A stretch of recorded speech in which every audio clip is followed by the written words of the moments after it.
آپ فرماتے ہیں کہ جمعے کی نماز میں یہ سنت جاری کی گئی ہے کہ اس کا جو امام ہے وہ وقت کا حکمران، مسلمان حکمران یا اس کا کوئی مقرر کردہ امام ہوگا جو اس کی امامت کرے گا۔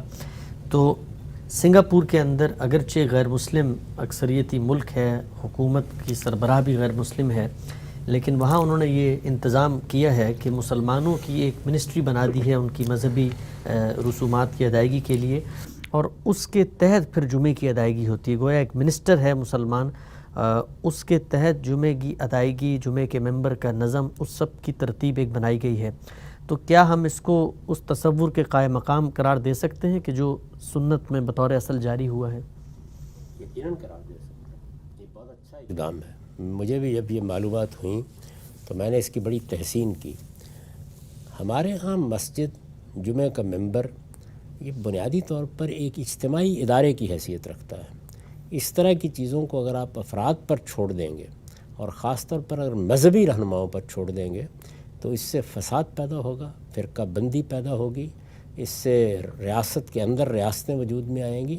تو جس طرح اللہ تعالیٰ کے قانون کے مطابق یہ ضروری ہے کہ مسلمانوں کی اکثریت کسی جگہ ہے اور نظم حکومت ان کے پاس ہے تو وہ جمعے کا اہتمام کریں۔ اسی طرح جو غیر مسلم حکومتیں ہیں، غیر مسلم حکومتوں سے مراد یہاں غیر مسلموں کی اکثریت ہے۔ موجودہ ظاہر وطنی قومیت پر مبنی حکومتوں میں وہ نوعیت نہیں ہے جو قدیم زمانے میں مسلمان یا غیر مسلم حکومتوں کی ہوتی تھی۔ اکثریت کس کی ہے؟ نظم و نسق زیادہ تر کن لوگوں کے ہاتھ میں ہوتا ہے؟ تو اس میں بھی یہ اہتمام کرنا چاہیے کہ کسی کمیونٹی کے اس طرح کے نظام کو ایک صورت دے دی جائے۔ اس سے بہت کچھ فساد سے آپ بچ سکتے ہیں۔ اب دیکھیے جب فسادات پیدا ہوئے، جب خرابیاں در آئیں، جب دیکھا گیا کہ یہی ادارے، یہی مسجدیں کس طریقے سے بعض غلط کار لوگوں کے ہتھے چڑھ گئیں، تو آپ دیکھیں دنیا بھر میں اب ان کو کنٹرول کرنے کی صحیح ہوتی ہے، لیکن اب جن بوتل سے باہر نکل چکا ہے، آسان کام نہیں۔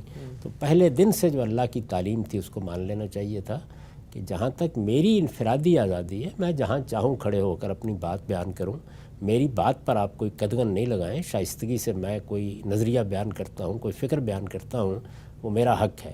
میں کسی مسجد میں بھی جا کر بات کروں، کسی ممبر پر بھی کھڑا ہو کر بات کروں، میرا حق ہے۔ لیکن جمعے کا ممبر اس کے لیے نہیں ہے۔ اس لیے کہ جب میں کسی عام دن میں جا کر مسجد میں کھڑا ہو کر کوئی تقریر کروں گا، کوئی درس دوں گا، لوگوں کو کوئی بات بتاؤں گا، تو جس کا دل چاہے گا وہ میری بات سنے گا۔ وہاں مسلمانوں کی اجتماعیت کے لیے ایک نظم اللہ تعالیٰ کی طرف سے بنا دیا گیا ہے، اس کو ریاست کے نظم میں یا معاشرے کے نظم میں رہنا چاہیے۔ تو معاشرے کے نظم کی کئی صورتیں جدید دور میں آپ اختیار کر سکتے ہیں، وہ ہمارے ملکوں میں بھی بدقسمتی سے اب اختیار نہیں کی جاتی جہاں باقاعدہ حکومتیں قائم ہیں، وہ غیر مسلم ملکوں میں بھی پہلے نہیں اختیار کی گئیں، بتدریج احساس ہو رہا ہے کہ ہونی چاہیے تھی۔ تو اللہ تعالیٰ کی ہدایت ہی اصل ہدایت ہوتی ہے۔ اس وجہ سے جہاں بھی اس کا لحاظ کیا جائے گا، جہاں اس کے قریب رہ کر کوئی اقدام آپ کریں گے، وہاں خیر و برکت کا ذریعہ بنے گا۔ تو میں نے خود دیکھا ہے وہاں پہ کہ اس نظم کا نتیجہ یہ نکلا ہے کہ وہاں اس طرح کے فسادات کی گنجائش نہیں ہے۔ ٹھیک۔ اچھا غام صاحب، بعض لوگ ہم نے دیکھا ہے کہ ایک ملک کے شہری ہوتے ہیں، مسلمان اکثریتی ملک ہے، دوسرے ملکوں میں گئے ہوئے ہیں، کام کر رہے ہیں، لیکن ان کا حکمران اصل میں تو ان کے ملک کے اندر جو شخص بیٹھا ہوا ہے مسلمان حکمران وہی ہے۔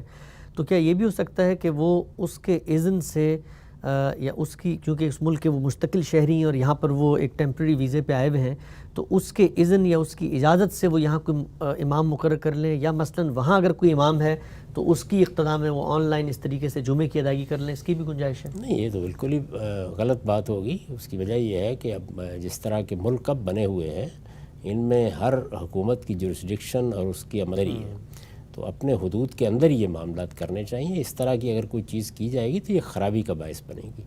آپ کسی دوسری سرزمین پر قدم رکھتے ہیں تو اس سے قطع نظر کہ آپ کسی دوسرے ملک کے شہری ہیں، وہ قدم رکھتے ہی آپ وہاں کے قانون، وہاں کے اخلاقیات اور ان چیزوں کے، یعنی جو آپ کے دین کے خلاف نہیں ہیں، ان کے پابند ہو جاتے ہیں۔